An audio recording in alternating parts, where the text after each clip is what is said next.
One day in 1979, I got a call from somebody saying he was speaking for Ted Turner, that Turner was planning to start some new kind of network and wanted to offer me a position as his first employee of that network. I had very little idea what they were talking about and kept asking a lot of questions. I knew very little about Turner except that he sailed ships and got drunk a lot, and he had done something about us taking over, getting a superstation by taking a station and giving a signal by satellite to other cable things. A very vague idea. And also, I thought that he might ask me to do things like commercials or something which I mightn't like. So I kept asking a lot of questions until finally Turner said, "Look, I don't have time for this. Come on out to Las Vegas, where the cable television industry is meeting. I'm having a press conference there tomorrow. You come out to Las Vegas. I'll sit down with you, and I'll try to answer all your questions. And if you agree, we'll sign something, and you come out to the press conference with me. If not, you go back, no harm done." And so I went out to Las Vegas, had this long talk with him, began to understand a little better what it was he had in mind, 24 hours a day of news for cable. Cable was hungry to fill up the hours. Well, I began to see what his strategy was, and in business terms, it seemed to make some sense. But I was still a little worried about what he might ask me to do. And finally, he said, "Look, tell you what, call your lawyer, call anyone, sit down and write down that you won't have to do anything you don't want to do, and I'll sign that." Well, that seemed to be all right, and I agreed, and we did that. I should interject what I began to realize as time went on is that I'm not sure he knew very much about me or cared very much about me, but what he needed was to give some sense of journalistic legitimacy to something which people didn't know anything about, and that my name might mean old-time journalist, all the rest of it.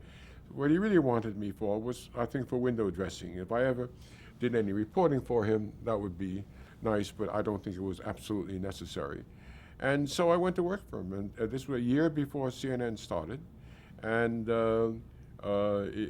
eventually, we opened up in Atlanta, and then we opened up in Washington, and I had a fairly nice time. I mean, he had offered me a vice presidency and all kinds of stock options, and I said, "No, all I want is to be a journalist. Just call me your senior Washington correspondent."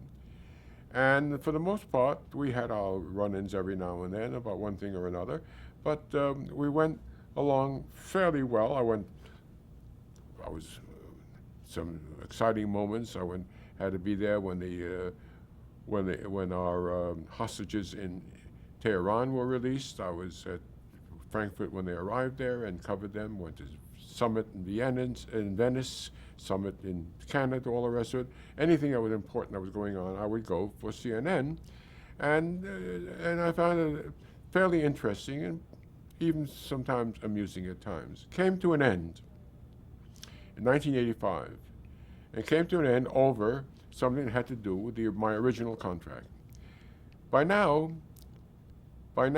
Turner had big visions of taking over some big network like CBS or NBC with junk bonds and a lot of money. In order to raise that money, he was getting various people, one of whom was John Connally, former governor of Texas.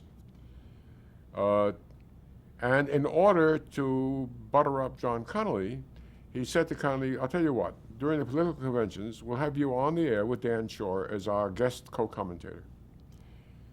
But when they told me that, I said, "I can't do that. I can't do that. I never mind what I may think of John Connally, who was indicted, although not convicted, of corruption in the Nixon administration. But I'm not going to be his he's not a journalist."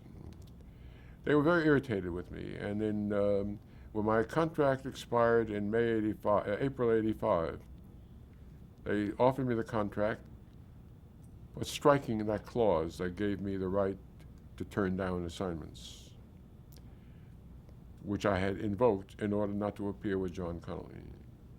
And they said, "No, after 5 years with CNN, you don't really need protection." I said, "Well, if you say so, then I do need protection." And the contract expired, and it was over. What do I have?